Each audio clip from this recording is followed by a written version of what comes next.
안녕하세요. 이번 시간에는 이성부의 봄과 관련한 작품들 몇 개 해볼 건데요. 이 이성부의 봄과 관련한 작품들은 굉장히 많습니다. 자, 이성부의 봄은 일단 이 계절, 이 봄을 소재로 하여서 우리 그 상징적인 의미를 부여했죠.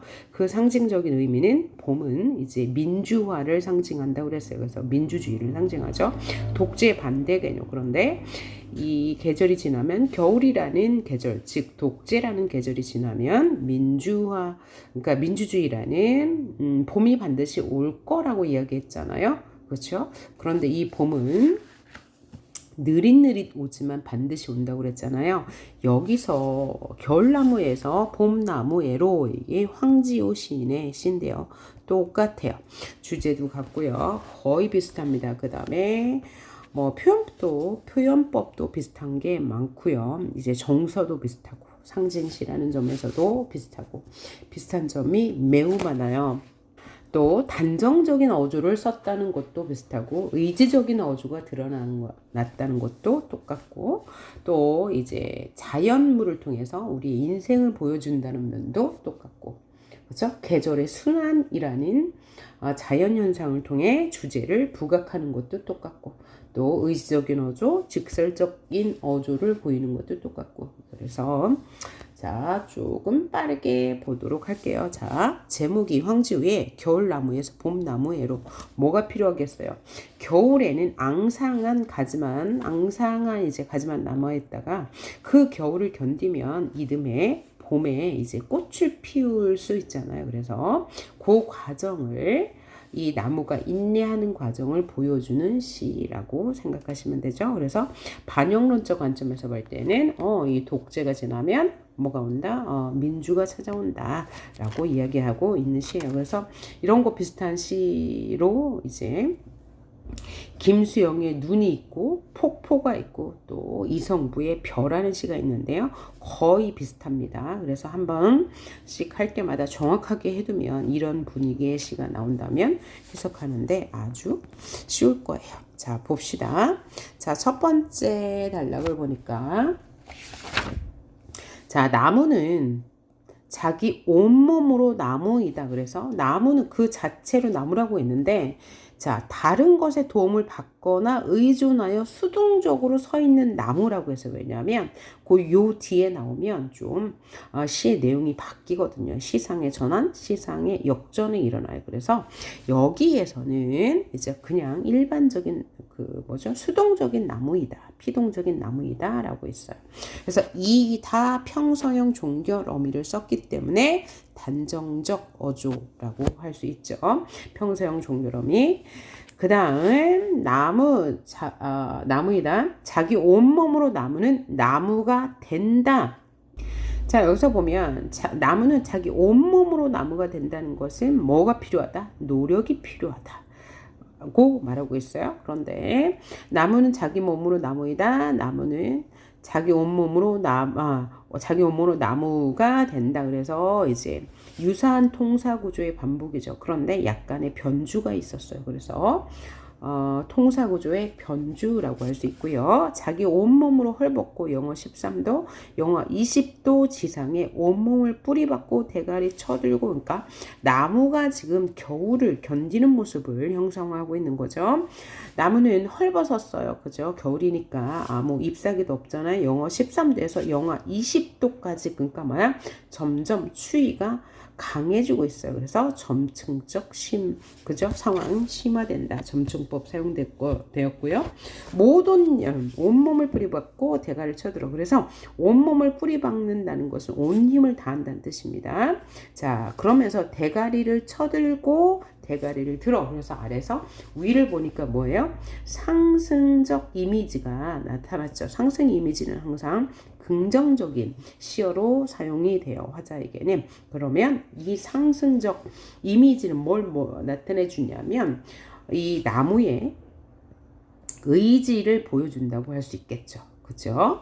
아주 주체적이고 의지적인 존재이다 라고 말하고 있고 무방비의 나목으로 써서 나목은 뭐야? 앙상한 나무를 말해요. 아무것도 없는 잎 하나 없는 나무. 그래서 어떤 대비도 없이 그냥 앙상한 나무 가지로 서서 두 손 올리고 벌 받는 자세로, 역시 상승 이미지죠. 상승 이미지 역시 의지적 태도인데 벌 받는 자세는 실현을 의미한다고 볼 수 있겠죠. 그렇죠?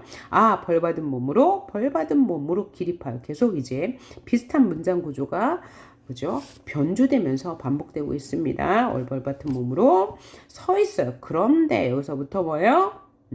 시상의 변환이 일어나요. 변화, 시상의 역전이 일어나죠. 그러나가 원래는 이제 다음 행에 와야 되는데 의도적으로 이제 행가를 하고 있습니다. 왜요? 아까도 나왔는데요. 예. 내용을 강조하기 위해서. 그럼 어떤 내용을 강조하냐 이게.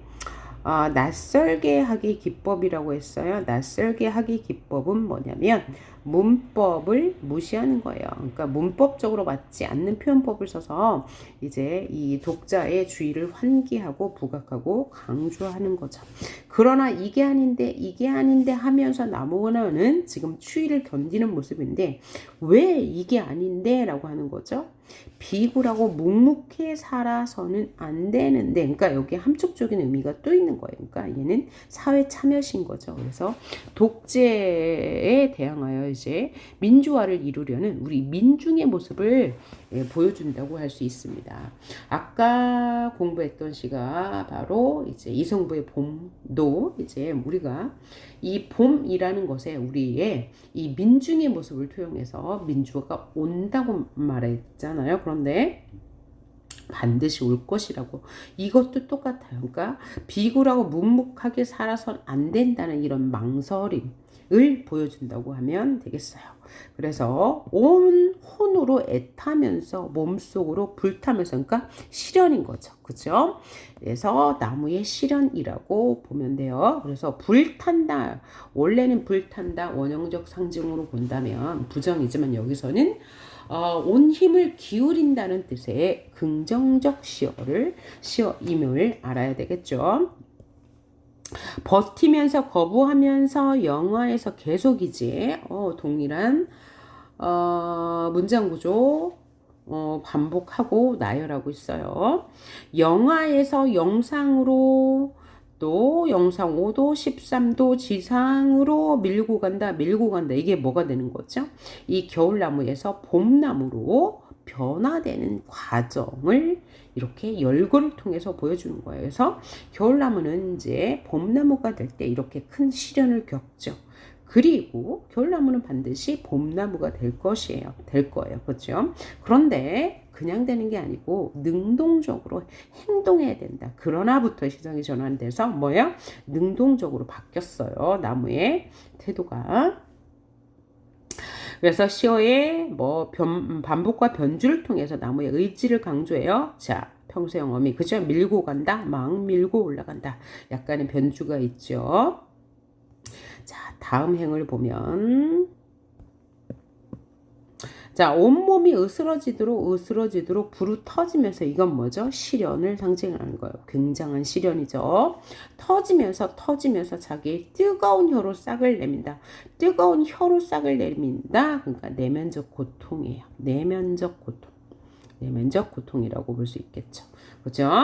자, 그 다음에 으스러지도록 불이 터지면서 점층적이에요. 그러니까 고통이 심화되고 있는 거죠. 고통이 심화되고 있으면서 으스러지도록이라는 것을 다시 받았으니까 연세법이라고도 할 수 있고요.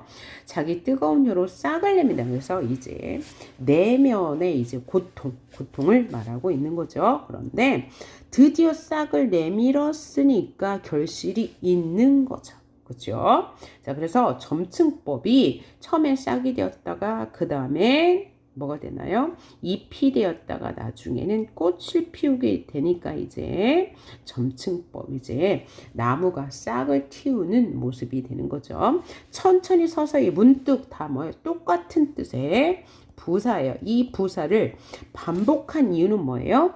이 나무가 봄나무로, 그러니까 겨울나무가 봄나무가 되는 과정에 필요한 시간, 필요한 노력을 강조하기 위해서 같은 의미의 부사어를 강조한 거죠. 그래서 잎이 되고 또 푸르른 4월 하늘을 들이받아 역시 상승 이미지 의지를 강조하고 있고 긍정이죠. 그죠? 노력하는 모습이니까요.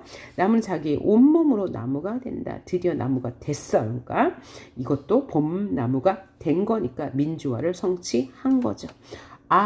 또 영탄법, 영탄족, 어족, 마침내 끝끝내 역시 부사어인데 같은 의미의 부사어를 강조해서 이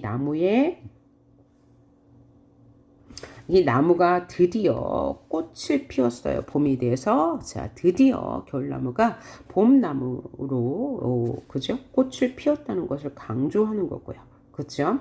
그래서 꽃 피는 나무이다 그러면서 드디어 이제 반영론적 관점에서 보면 어떻게 된 거죠? 결국 민주화가 되었다는 거죠. 그래서 이성부의 봄과 의미, 주제 거의 비슷하죠. 그죠? 표현법을 보니까 마침내 그러면서 또 의도적으로 심표를 사용해서 화자의 주의를 환기하고 있죠.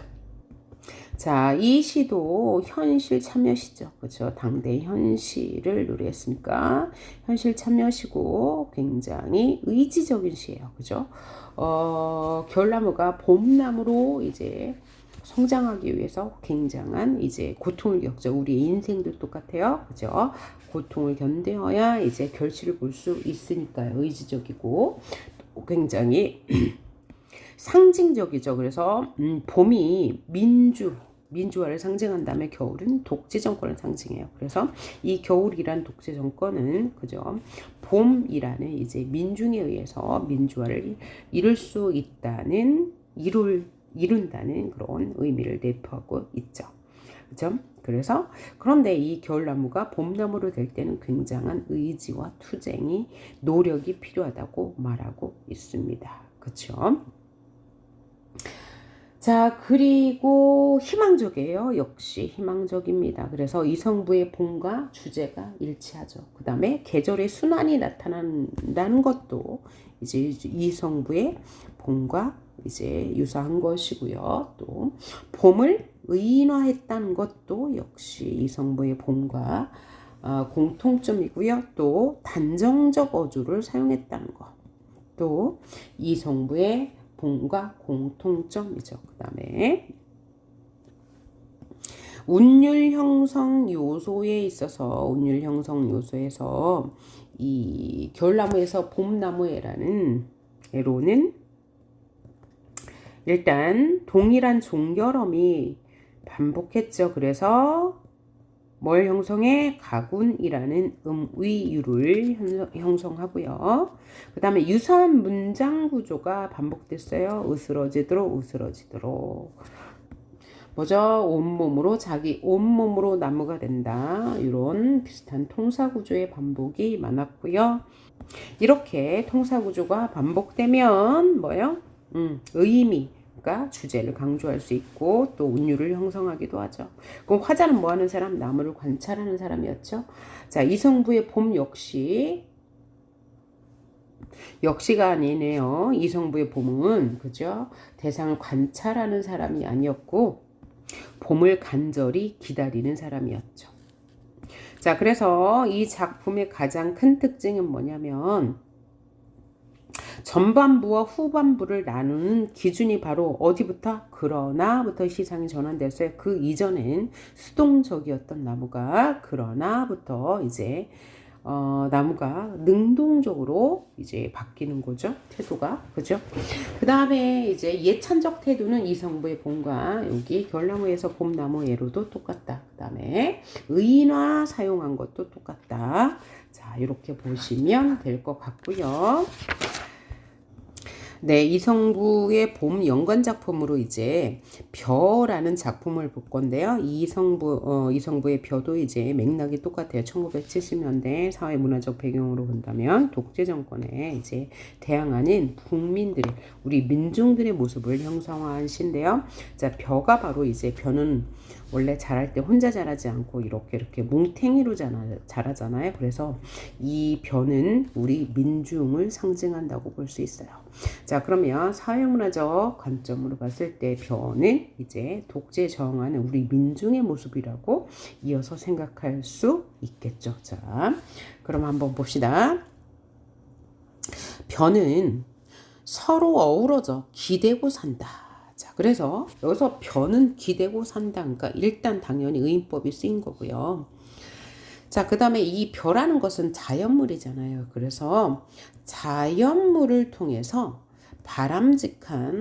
자연물을 통해 바람직한 인간의 모습을 형상화하고 있다고 볼 수 있어요. 벼는 서로 어우러져서 기대고 산다. 어떤 모습이에요?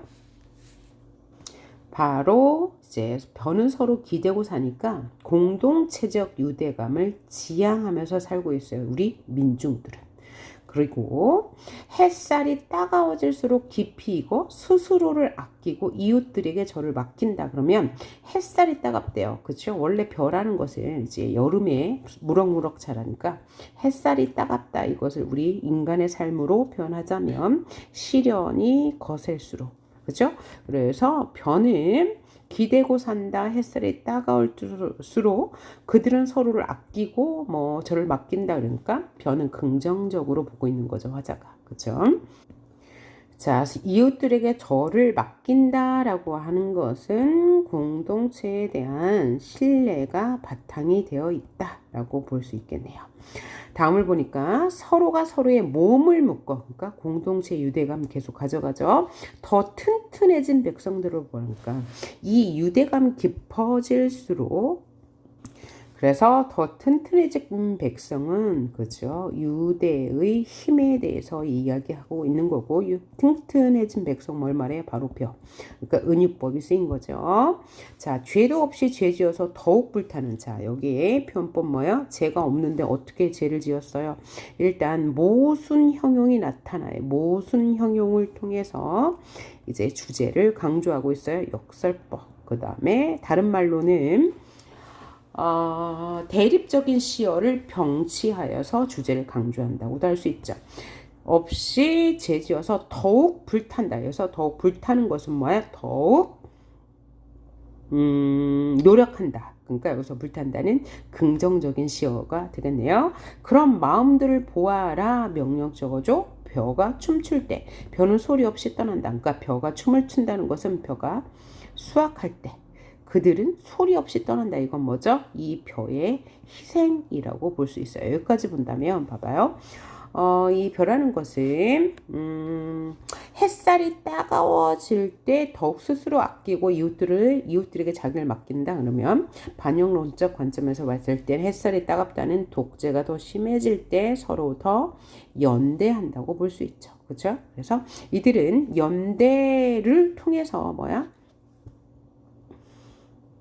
뭔가 결실을 맺고 그 결실이 다 맺어지면 스스로 떠난대요. 그러니까 희생정신이 강한 우리 민중을 상징한다고 볼 수 있어요. 그러니까 이 벼에 대한 예찬적 성격이 강하게 드러나고 니은다, 그죠?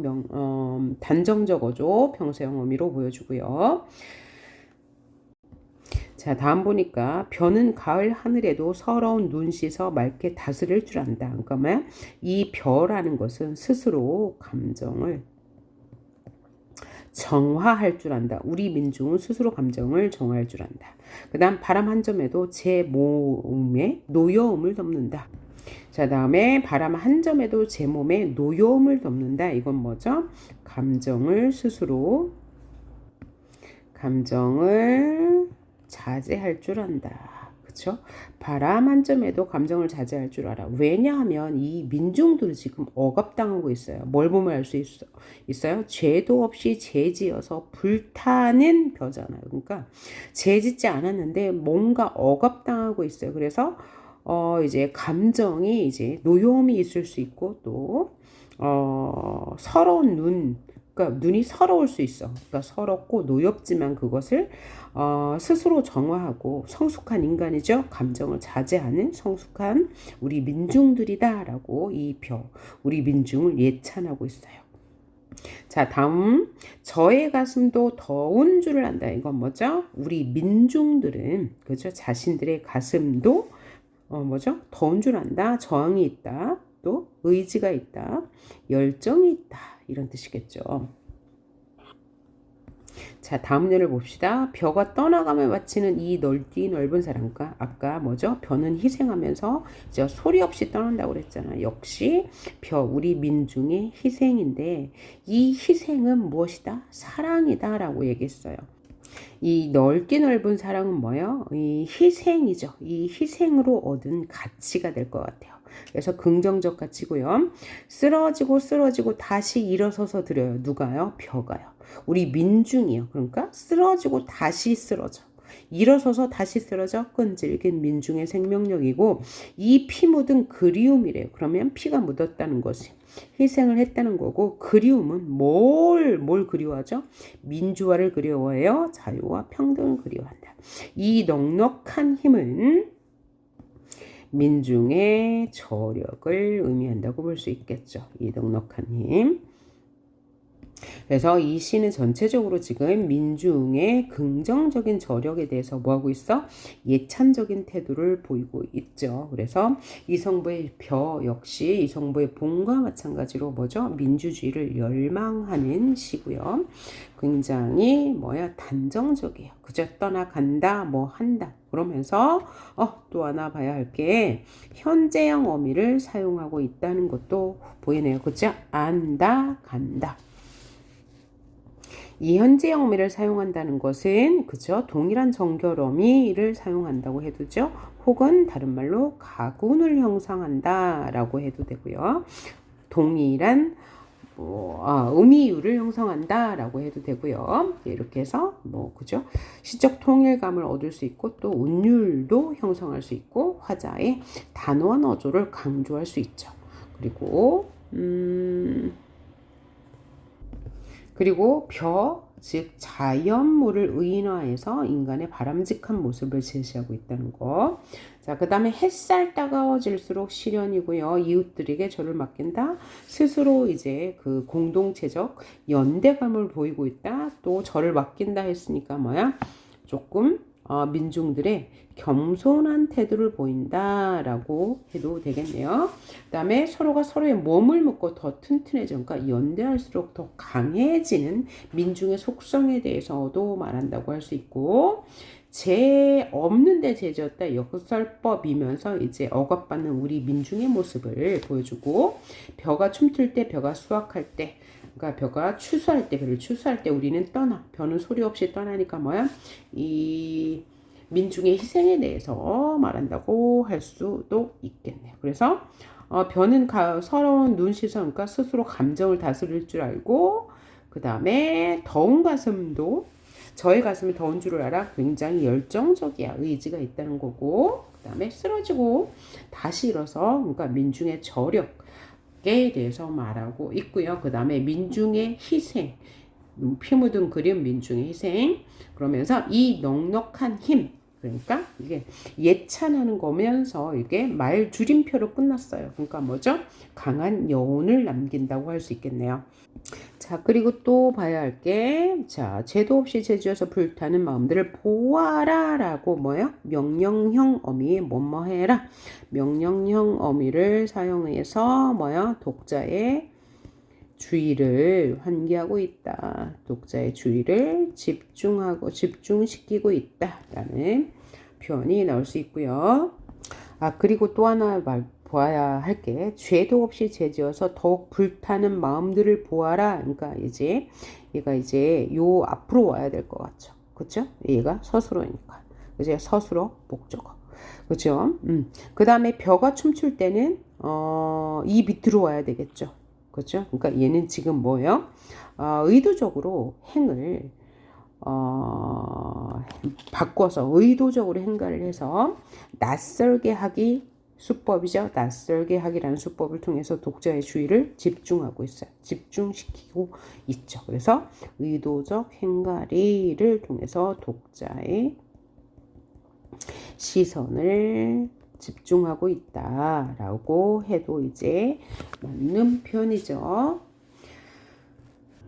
이 낯설게 하기 기법은 다른 말로 시적 긴장감을 형성한다고 또 합니다. 같은 말이에요. 그래서 시적 긴장감은 뭐냐면 뭔가 이제 평범하지 않은 구조를 보여주는 거예요. 그런 걸 낯설게 하기라고 하는 거죠. 그래서 뭐 시적 허용도 시적 긴장감을 형성하고 그다음에 이렇게 의도적 행가리도 시적 긴장감을 형성하죠. 그죠? 이런 게 이제 시적 긴장감을 형성하고 있다라고 해도 맞는 거고요. 낯설게 하기 표현 기법으로 라고 해도 맞고 그 다음에 의도적 행가를 통해서 모두 뭐야? 독자의 시선을 집중시키고 있다라고 하면 다 맞는 선지가 되겠어요. 라고 하셨습니다. 그리고 이성부의 봄에서 그리고 겨울나무에서 봄나무에로도 낯설게 하게 긴장감 형성했죠.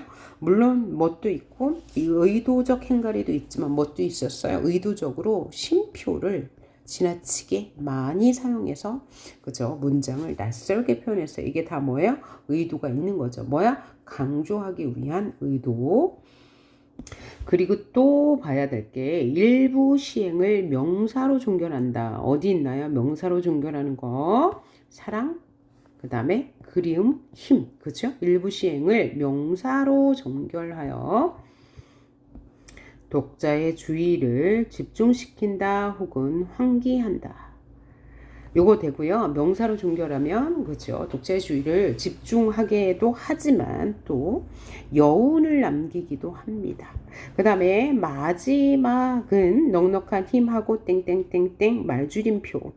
말줄임표를 다른 말로 뭐라고 그래요? 생략법이라고 하죠. 생략법을 사용하면 뭐야? 여운을 남기고 또 주의를 집중하게 하는 효과도 있지요. 자, 그리고 전체적으로는 의인법 사용되어 있고 아까 역설법 있었죠?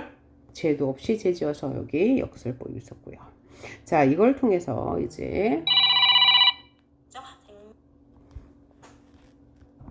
화자는 의지적 태도를 보이고 있고 단호한 태도를 보이고 있었어요. 그렇죠? 평세형 어미를 사용해서 의지적이고 단호한 어조. 그러면 화자가 말하고자 하는 바 주제는 뭐예요? 민중 공동체의 유대감. 그 다음에 생명력에 대해서 예찬하고 있죠. 그래서 예찬적 태도도 보이고 있는 거죠. 그리고 이런 이야기도 나올 수 있어요. 벼의 수학 과정을 통해서 민중의 삶을 보여준다 라고도 할 수 있고요. 그리고 요즘에 이 의인법이라고 선지에 나오지 않죠. 뭐라고 나요? 대상에 인격을 부여하여 이렇게 나오는데 혹은 자연물에 인격을 부여하여 또 요즘에 이런 말도 나와요. 사물을 능동적인 존재로 설정하여 혹은 사물을 의지를 가진 존재로 설정하여 이런 식으로 나올 수도 있다는 거죠. 자, 그리고 이 시는 이제 별을 대하는 태도가 예찬적이라고 했잖아요. 그래서 예찬적은 뭐냐면 대상을 긍정적으로 바라보고 평가한다. 그러면 무조건 다 예찬적이에요. 그렇죠? 자, 그래서 우리가 문제에서 위시와 태도가 같은 것 혹은 다른 것을 찾아라 할 때는 뭐야? 화자가 어떤 대상을 긍정적으로 보고 있냐, 아니면 부정적으로 보고 있냐, 요것만 갖고도 이제 우리가 이제 선지를 판단할 수 있는데, 대부분 나오는 선지들은 이제 고전 시가를 이제 줄 거예요. 그러면 이 고전 시가는 이제 해석을 못 할 수도 있어요. 근데 물론 많은 작품을 해석해 본 사람은 잘 할 수 있겠지만, 그러면 우리가 이제 몇 가지 시험만으로도 대상을 긍정적으로 보는지 아니면 부정적으로 보는지 긍정을 떠나서 예찬까지 하고 있는지 알 수 있다면 좋겠죠. 그러면 보통 이제 고전시가에서 어떤 대상을 예찬한다. 그러면 뭘 예찬해요? 매화, 난초, 국화, 대나무, 소나무 이런 사군자. 예, 동양에서 이제 우리 관습적 상징으로서 지조와 절개를 상징하는 것은 다 예찬하죠. 그 다음에 우리가 오늘 같이 한 거 이성부의 봄도 이제 봄을 예찬하는 거고, 봄나무에서 겨울나무에로, 아니 겨울나무에서 봄나무에로 이것도 이제 대상을 예찬한 거고요. 나무와 뭐 벼 이런 게 나온다. 대부분 다 예찬입니다. 그리고 이제 고전시가에서 자연을 즐기는 이제 화자가 나오면 자연을 대부분 예찬하고요. 인간 속세를 비판할 거예요. 그런 식으로 이제 예찬적 태도를 찾으시면 쉽게 찾을 수 있을 것입니다. 그 다음에 이제 예천시가 또 하나 있는데, 예찬 만약에 향가가 나온다 그러면 찬 기파랑가 가 무슨 뜻이냐면 기파랑을 찬양하는 노래거든요. 이것도 이제 예찬적 성격이 아주 강한 시라고 할 수 있어요. 그 다음에 이 이성부의 봄과 관련된 시는 너무나 많습니다. 자, 이게 우리 그 현대시에서 가장 많이 보이는 거예요. 독재를 비판하는 거. 그 다음에 공동체 연대를 강조하는 거. 자, 그래서 다음에 이성부의 눈도 해야 되고, 그 다음에 또, 자, 자연물을 소재로 한 뭐 다른 시들도 해야 되는데, 일단 이번 강의는 여기서 마치도록 할게요. 자, 수고하셨습니다.